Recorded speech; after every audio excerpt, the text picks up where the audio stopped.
Friends, आप इस छोटे से प्रकाश के गोले को देख रहे हो। अगर मैं आपको कहूँ कि इस पूरे अंतरिक्ष में जितनी भी चीजें बनी है वो इसी का एक हिस्सा है, तो क्या आप मेरी बात मानेंगे? जैसे ये प्रकाश का गोला ब्लास्ट हुआ, जिसे हम बिग बैंग भी कहते हैं, और इसी ब्लास्ट के कारण बने ब्लैक होल्स, गैलेक्सीज, यूनिवर्स, यहाँ तक हम भी इसी एक प्रकाश के गोले के छोटे से हिस्से थे पहले। जी हाँ, हम ह्यूमन से पहले इसी का एक हिस्सा थे। यहाँ तक हम ह्यूमन से नहीं, इस दुनिया में जितनी भी चीजें हैं, यहाँ तक इस अंतरिक्ष में जितनी भी चीजें हैं, वो इसी के ब्लास्ट के कारण निर्माण हुए हैं। यहाँ तक हम भी।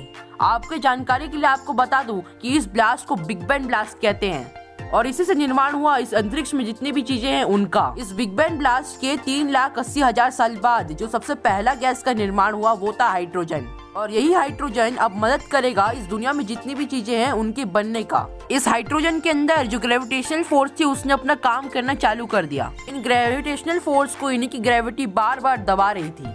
करीब 13 लाख साल बाद इसकी ग्रेविटेशनल फोर्सेस को इतना ज्यादा दबाने लगी कि ये बहुत ज्यादा गर्म होने लगा। गर्म होने के कारण जितने भी गैस थे इसके अंदर वो एक दूसरे से टकराने लगे, जिसके कारण एक नए गैस का निर्माण हुआ, और वो था हीलियम। जब हीलियम बना तो हीलियम ने इतनी ज्यादा रोशनी फैलाई अंतरिक्ष में कि उससे हमारे स्टार्स बने। स्टार्स तो बन गए, लेकिन एक चीज जो अभी तक नहीं बना वो थे प्लैनेट्स। वो प्लैनेट्स इसलिए ही नहीं बने क्योंकि अभी तक सिर्फ निर्माण हुआ था 2 गैसेस का, और वो था हीलियम और हाइड्रोजन। इन स्टार्स के अंदर एक जटिल नाम का एक प्रोसेस चल रहा था, जिसके कारण बहुत सारे ऐसे गैसेस का निर्माण हुआ, जैसे कि carbon dioxide, iron, water, oxygen. लेकिन अभी भी रॉक्स जैसे हार्ड मटेरियल्स का बनना बाकी था। और वहीं पर लाखों करोड़ों साल बाद जो ओल्ड स्टार्स थे वो ब्लास्ट होना चालू हो गए, जिस ब्लास्ट को हम सुपरनोवा भी कहते हैं। इन ओल्ड स्टार्स के ब्लास्ट होने के बाद कुछ नए स्टार्स बनने लगे, जिन नए स्टार्स में था हमारा सूर्य, यानी कि हमारा सन, और वो भी नए स्टार्स के बाद बनना चालू हुआ। हमारे सन के ग्रेविटेशनल फोर्स के कारण उसने जितने भी गैसेस थे उनको अपनी तरफ खींचना चालू किया, जिसके कारण वो उसके राउंड घूमने लगे, जिसके कारण सबसे पहले तो जुपिटर का निर्माण हुआ, फिर अन्य ग्रहों का, जिसमें से एक थी हमारी धरती, यानी कि हमारा प्यारा प्लेनेट अर्थ। जब हमारी धरती यानी कि हमारा अर्थ बनना स्टार्ट हुआ था तब वो एकदम ज्यादा गर्म था। जब हमारा अर्थ बनना स्टार्ट हुआ था तब वो इतने ज्यादा तेज घूमता था कि वहाँ का एक दिन उस समय 6 घंटे के बराबर होता था बस। अब आप सोचिए कि जब उस समय एक दिन अर्थ का 6 घंटा हुआ करता था, तब वीनस और मरकरी का एक दिन कितना हुआ करता था, आप खुद सोचिए। जब हमारा अर्थ बनना स्टार्ट हुआ था तब उसने अपना काम करना चालू कर दिया था, जिसके कारण बहुत सारे ऐसे रॉक्स बने जिनको आज हम देख सकते हैं अर्थ में, जिसके कारण अर्थ का मैग्नेटिक फील्ड भी बनना चालू हुआ, जो हमें आज सूरज के हार्मफुल रेडिएशन से बचाता है। इतना सब होने के बाद भी मार्स से भी एक बड़ा एस्टेरॉइड अर्थ के पास आके गिर गया, जिसके कारण अर्थ का जो आधा हिस्सा था वो पूरी तरह से चकनाचूर हो गया, जिससे निर्माण हुआ हमारे मून का।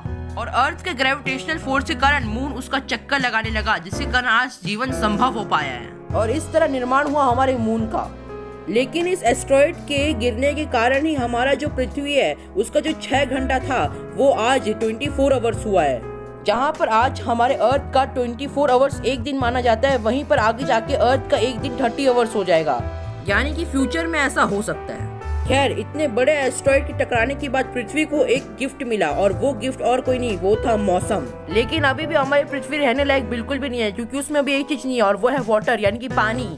अभी तो है बस हमारे धरती में गर्म लावा, और यही गर्म लावा एक वाष्प छोड़ रहा है, और यही वाष्प आगे जाके बारिश का रूप लेने वाला है। जैसे जैसे ये वाष्प बनता जाएगा वैसे ही वो ऊपर जाते जाएगा, जिसके कारण निर्माण हुआ बारिश का, और यही बारिश आगे जाके लाखों करोड़ों साल तक धरती में बरसती रही, जिसके कारण धरती गर्म से ठंडा होने लगा, जिसके कारण धरती पे तालाब का निर्माण हुआ, फिर उसका तालाब से नदियों का निर्माण हुआ, और नदियों से महासागरों का निर्माण हुआ, और यही सब धीरे धीरे करके मिलने लगा। वाटर, ऑक्सीजन और हाइड्रोजन, ऐसे बहुत सारे गैसेस उसके साथ मिलने लगे, जिसके कारण धरती में फर्स्ट डीएनए का निर्माण हुआ पानी में, और इसी तरह कुछ लाखों साल बाद बहुत सारे बैक्टीरियाज का भी निर्माण हुआ, और ये बैक्टीरिया ऑक्सीजन बनाना चालू कर दिए। लेकिन इन ऑक्सीजन बनाने से सिर्फ एक ही चीज रोक रहा था, और वो था आयरन। आयरन समुद्र में इतना ज्यादा फैल गया था, जिसके कारण आयरन ऑक्सीजन को जाने नहीं दे रहा था ऊपर, जिसके बाद जितना भी आयरन जमा हुआ था वो धीरे धीरे आइस के रूप में ऊपर आने लगा धरती के। जैसे ही आयरन बाहर निकलना चालू हुआ वैसे ही ऑक्सीजन भी बाहर निकलना चालू हो गए, जिसके कारण धरती में ऑक्सीजन का निर्माण हुआ, जिसके कारण जो जीव पहले हड्डी हुआ करते थे उनका इवोल्यूशन हुआ, और वो एक मछली बन गए। लेकिन उसके बीच में जो वॉल्केनोस ब्लास्ट हुए, उन वॉल्केनो के ब्लास्ट के कारण 90% जीवन खत्म हो गया, जिसके कारण कुछ ही स्पीसीज बचे और कुछ स्पीसीज खत्म हो गए। यानी कि हमारी धरती में इंसान जैसे और बहुत सारे जीव होते, लेकिन इस वोल्केनो के ब्लास्ट के कारण 90% पूरी की पूरी जीवन खत्म हो गई। और उसी के कुछ साल पहले ही डायनासोर्स भी बने थे। लेकिन आपको अगर जानना है कि उस समय क्या क्या हुआ था डायनासोर के साथ और आखिर डायनासोर कैसे खत्म हुए, तो आपको इस वीडियो के पार्ट 2 का इंतजार करना होगा, जिसका नाम होगा द डायनासोर वर्ल्ड, जिसमें हम डायनासोर के बारे में बात करेंगे और जानेंगे कि आगे धरती में अगर हुआ तो हुआ क्या और आखिर डायनासोर्स कैसे खत्म हो गए। तो आज के लिए बस इतना ही। अगर आपको ये वीडियो अच्छी लगी हो तो आप चैनल को सब्सक्राइब और वीडियो को लाइक करना मत भूलना और बेल आइकन भी जरूर दबाइएगा, ताकि आपको हमारी आने वाली वीडियोस की नोटिफिकेशन सबसे पहले मिले। और अगर आपको जानना है कि इसके आगे हुआ क्या और अगर आपको पार्ट 2 चाहिए तो आप कमेंट में प्लीज मेक पार्ट 2 करके लिखिए, ताकि मेरे को पता चले कि आपको इसके आगे भी जानना है कि आगे हुआ क्या। तो मैं मिलूंगा आपको अगली वीडियो में, तब तक के लिए take care and good bye.